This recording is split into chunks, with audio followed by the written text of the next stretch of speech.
En 1627, la costa duerme con esa confianza peligrosa que solo existe cuando crees que el mundo termina en tu horizonte. La luna está alta, el mar está quieto, y en la oscuridad, algo se desliza sin hacer ruido. No es una tormenta, no es una flota de comerciantes. Es peor, porque lo que viene no roba oro, no busca especias, no busca mapas, busca personas. Imagínate esto, una casa humilde, madera vieja, una vela apagándose. Una mujer europea, podría ser española, italiana, francesa, portuguesa, se acuesta pensando en lo normal. El pan de mañana, la ropa por lavar, el frío que entra por las rendijas. Y entonces, a una hora en la que el cuerpo no sabe defenderse, el primer sonido rompe el mundo. Gritos, golpes, puertas reventadas, pasos en el suelo, como si la noche tuviera botas. Y ahí están. Hombres armados que no hablan tu idioma. Rostros endurecidos por el salitre. Cuchillos, cuerdas, cadenas, entran como si la casa les perteneciera. Te levantan del colchón como si fueras un saco. Si gritas, te callan. Si te resistes, te rompen.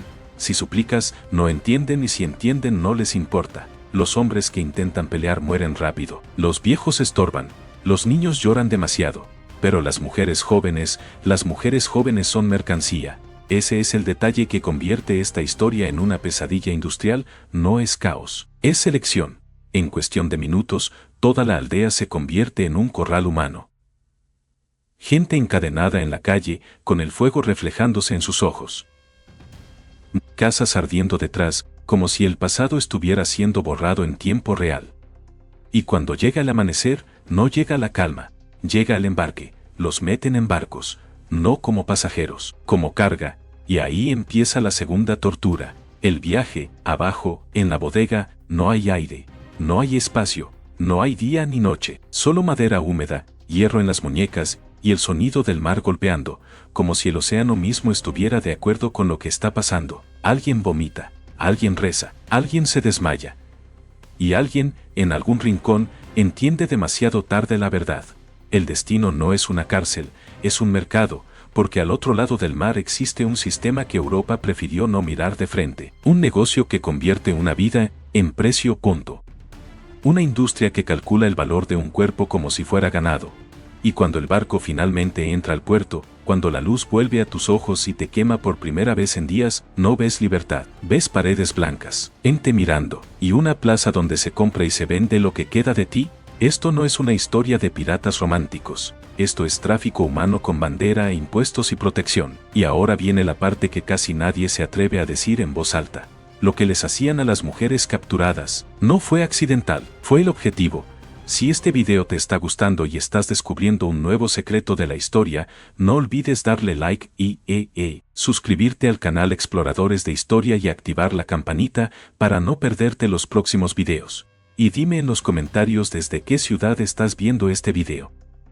Si quieres entender por qué esto fue tan devastador, tienes que entender quiénes eran realmente. No eran ladrones improvisados, no eran marineros desesperados, eran corsarios piratas con respaldo, con puertos seguros, con compradores esperando, con rutas repetidas como un horario. Sus bases estaban en el norte de África, Argel, Túnez, Trípoli, lugares donde el mar no era frontera, era autopista, y cada incursión era una inversión. Europa, mientras tanto, vivía dividida. Católicos contra protestantes, reinos peleando entre sí, guerras internas, y en ese caos las costas quedaron expuestas. Una aldea aislada no tenía ejército, tenía campanas, tenía torres de vigilancia, tenía rezos, y eso no detiene una flota. Las incursiones seguían un patrón que da miedo por lo profesional: atacar de noche o al amanecer, quemar para confundir, encadenar rápido, separar por utilidad, los hombres fuertes para trabajo, los niños para servicio, y las mujeres jóvenes, para el destino que generaba más dinero. Y aquí está el detalle que vuelve todo más oscuro. Una persona podía venderse más de una vez. Eso significa que para ellos tú no eras un botín único, eras un recurso renovable. Te podían revender, reubicar, intercambiar, desgastar, volver a vender, hasta que no quedara nada. Piensa lo que eso le hace a una mente humana. No es solo el miedo del primer día, es el terror de saber que tu vida puede reiniciarse en manos de un desconocido una y otra vez. Y cuando por fin llegaban, no había juicio, no había preguntas, no había ¿quién eres? Solo clasificación. Los llevaban a baños públicos para prepararlos. No por compasión, por valor. Había que limpiar la mercancía, curar lo suficiente para que no muriera antes de la venta. Eso es lo más escalofriante. Incluso la atención era parte de la crueldad.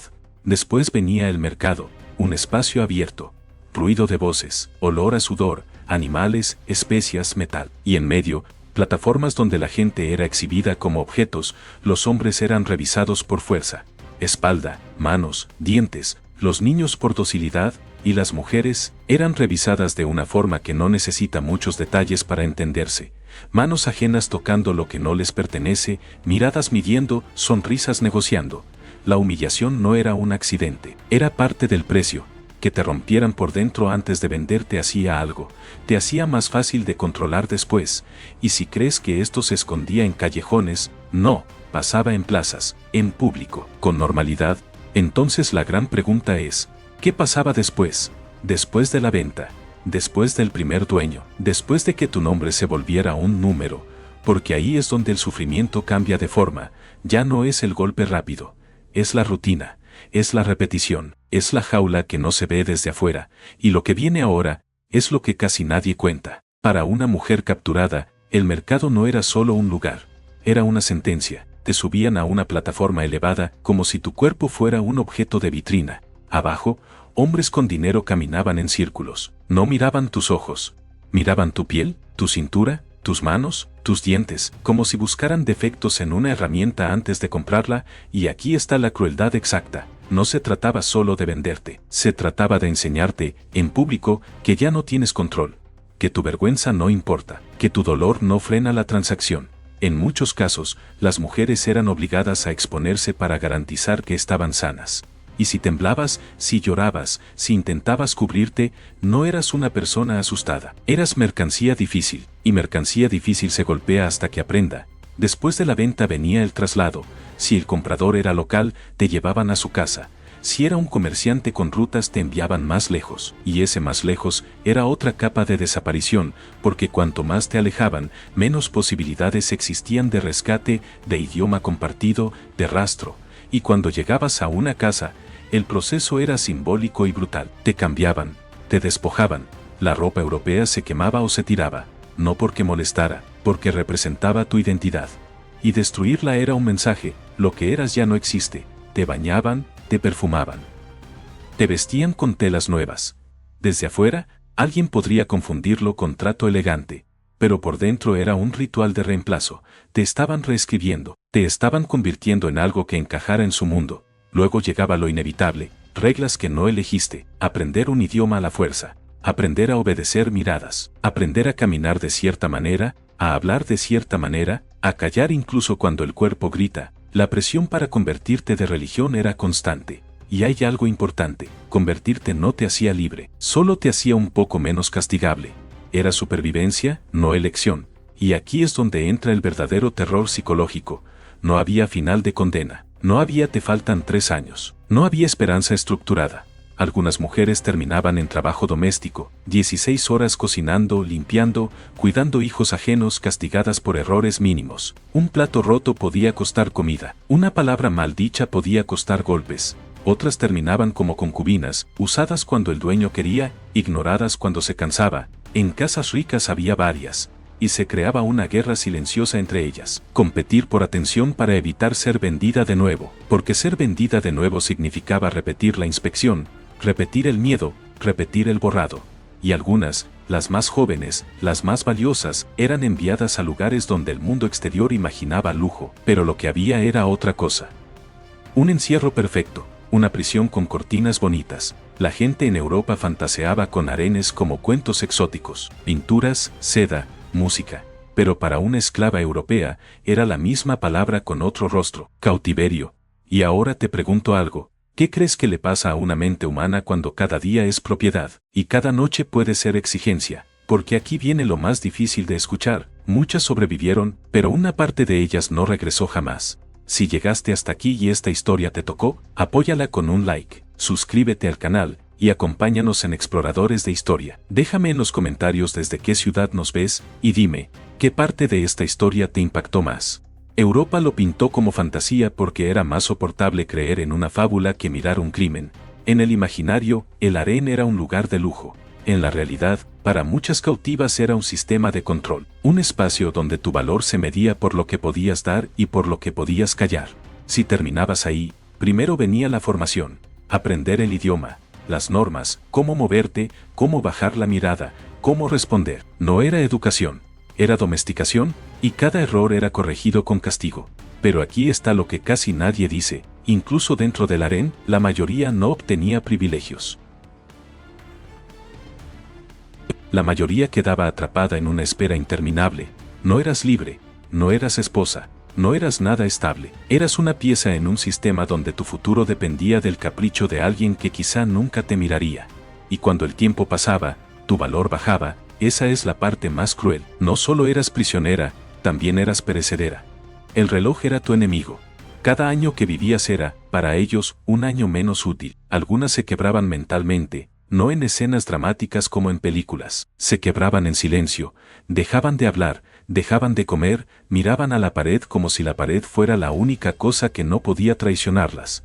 Otras sobrevivían creando rituales mínimos, contar pasos, repetir una oración, recordar una canción de casa como si fuera un salvavidas. Y en medio de todo estaba la amenaza constante. La reventa, que te sacaran de esa casa y te pusieran otra vez en una plaza pública para que manos desconocidas inspeccionaran tu cuerpo como si nada hubiera pasado. El horror no era solo lo que te hacían, era la inseguridad total de tu existencia. No podías planear, no podías decidir, no podías decir no, no podías huir, no podías huir, no podías acudir a la ley porque ilegalmente no eras alguien. Y mientras todo esto ocurría, ¿qué hacía Europa? Europa negociaba. Europa comerciaba. Europa a veces pagaba rescates, pero solo si eras valiosa para alguien con dinero. El sistema de rescate era lento y cruel. Familias vendiendo tierras, casas, animales, para juntar una suma enorme, y aún así no había garantía.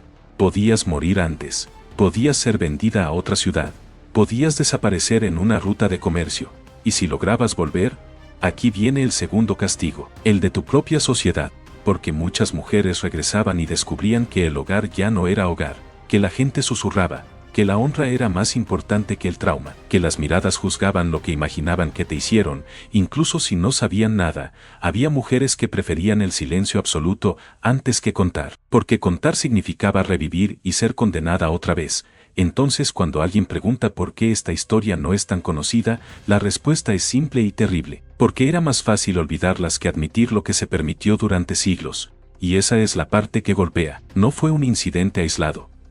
Fue un patrón que destruyó comunidades enteras, que hizo que pueblos costeros se abandonaran, que convirtió el mar en un terror diario. Y todavía falta lo peor. El final no siempre era muerte. A veces era una vida completa, borrada. La gente cree que ser rescatada significa final feliz. No. A veces significa otra forma de ruina. Imagina que pasan años en los que aprendiste a no llorar en voz alta, a no reaccionar, a sobrevivir día por día sin pensar demasiado en el futuro, porque pensar era sufrir. Y un día, de repente, te dicen que te vas, que alguien pagó, que tu familia juntó dinero, que hay un acuerdo, subes a un barco, esta vez sin cadenas. Pero tu cuerpo no lo entiende. Sigues caminando como si estuvieras encadenada. Sigues mirando a los lados como si cada sombra pudiera venderte. Y cuando el puerto europeo aparece, la gente cree que vas a sentir alegría. Pero primero sientes algo peor, extrañeza. Porque el lugar que soñaste durante años, ahora parece ajeno. Huele diferente. Se mueve diferente. Tu mente ya no pertenece del todo. Llegas a tu ciudad, y puede que tu ciudad ya no exista. Puede que la guerra la haya cambiado. Puede que tus padres hayan muerto, puede que tus hermanos se hayan ido, puede que tu nombre sea solo un recuerdo dicho en rezos antiguos. Y aunque encuentres gente, la pregunta silenciosa aparece como veneno. ¿Qué te hicieron? ¿Qué pasó contigo? Y aunque no digan nada, lo piensan, y tú lo sientes en la mirada. El trauma no termina con el rescate, porque el rescate no devuelve el tiempo. No devuelve tu inocencia, no devuelve tu control. Y en muchas sociedades de entonces, una mujer que volvió de cautiverio volvía marcada, aunque no tuviera culpa de nada. Algunas se casaban nunca. Algunas eran apartadas. Algunas eran toleradas pero no aceptadas. Se convertían en sombras viviendo dentro de su propia tierra. Y aquí está lo más devastador, había mujeres que regresaban y deseaban no haber regresado. Porque en cautiverio, al menos el dolor era privado, en casa, era público. Así de profundo era el daño. Entonces, cuando escuchas que esto ocurrió durante generaciones, entiendes que no fue solo violencia física. Fue violencia cultural. Fue una operación masiva de desaparición. Mujeres arrancadas de aldeas y borradas de registros, borradas de historias familiares, borradas de memoria colectiva, y el silencio se convirtió en la segunda cadena. ¿Y por qué duró tanto? Porque convenía, porque era rentable, porque Europa estaba dividida, porque algunos negociaban, otros miraban a otro lado, y los de abajo, pescadores, campesinos, mujeres jóvenes, pagaban el precio. Y cuando finalmente el sistema empezó a romperse, ya era demasiado tarde para incontables personas. No hay monumentos suficientes para quienes no volvieron, no hay tumbas con nombres para quienes murieron como números. Pero si esta historia duele, es porque tiene un mensaje que atraviesa siglos. Cuando un ser humano se convierte en mercancía, la crueldad se vuelve logística, se vuelve rutina, se vuelve normal, y eso es lo más aterrador, la normalidad del horror. Ahora, antes de terminar, quiero que te quedes con una imagen, una mujer mirando el mar desde una ventana, no como paisaje, sino como amenaza. Porque para ella el mar ya no es libertad, es el camino por donde se llevaron su vida. Y la pregunta final es esta: ¿cuántas historias así fueron enterradas, porque era más cómodo no contarlas? Si has llegado hasta aquí, ya entendiste algo que cambia la forma de ver el pasado. Esto no fue una leyenda, fue un sistema. Durante siglos, hubo costas enteras de Europa que vivieron con una pregunta cada noche: ¿hoy nos toca a nosotros? No era paranoia, era estadística. Las campanas de las iglesias no solo llamaban a misa. A veces eran alarmas. Las torres en los acantilados no eran decoración. Eran ojos vigilando un mar que podía traer muerte o esclavitud. Y aún así, el mundo siguió girando. Se firmaron tratados. Se hicieron negocios. Se pintaron cuadros exóticos. Se escribieron poemas. Y mientras tanto, miles de mujeres desaparecían detrás de muros donde su nombre se convertía en otra cosa: sirvienta, concubina, propiedad. El crimen más grande no fue solo el secuestro. Fue el borrado de identidad, borrado de familia, borrado de futuro. Y aunque algunas sobrevivieron, sobrevivir no siempre significó vivir, porque vivir requiere algo que les quitaron desde el primer segundo: elección. Ahora escucha esto con calma. El pasado no está tan lejos como crees, porque los mecanismos que lo hicieron posible, la deshumanización, el comercio, la indiferencia de los poderosos, el silencio social, son los mismos ingredientes que se repiten cada vez que una persona se convierte en objeto. La historia no solo te cuenta lo que ocurrió, te muestra lo que un mundo es capaz de permitir si decide mirar hacia otro lado, y por eso este tema incomoda. Por eso duele, por eso se quiere cerrar el video antes de que termine, porque si lo escuchas completo, ya no puedes fingir que eran otros tiempos como excusa simple. Eran otros tiempos, sí, pero era la misma humanidad. El que no te dicen en libros escolares: muchas de esas mujeres nunca tuvieron una tumba con nombre, nunca tuvieron una despedida, nunca tuvieron justicia. Y lo peor es que para el mundo, durante siglos, eso fue aceptable. Así que la próxima vez que veas el mar como algo bonito, como vacaciones, como libertad, recuerda que para miles de familias europeas fue una puerta abierta al infierno. Y si esta historia te dejó una pregunta en la garganta, esa es exactamente la intención, porque las historias enterradas solo se repiten cuando nadie las recuerda. Y ahora te pregunto a ti: si después de ver este video te quedó alguna pregunta rondando en la cabeza, déjala en los comentarios ya. Y si esta historia te gustó, si descubriste un secreto de la historia que nunca te contaron, apoya el video con un like, suscríbete al canal y activa la campanita porque el próximo video revelará un secreto histórico que no conoces, que nunca escuchaste. No lo vas a poder creer y se te saldrán los ojos de asombro.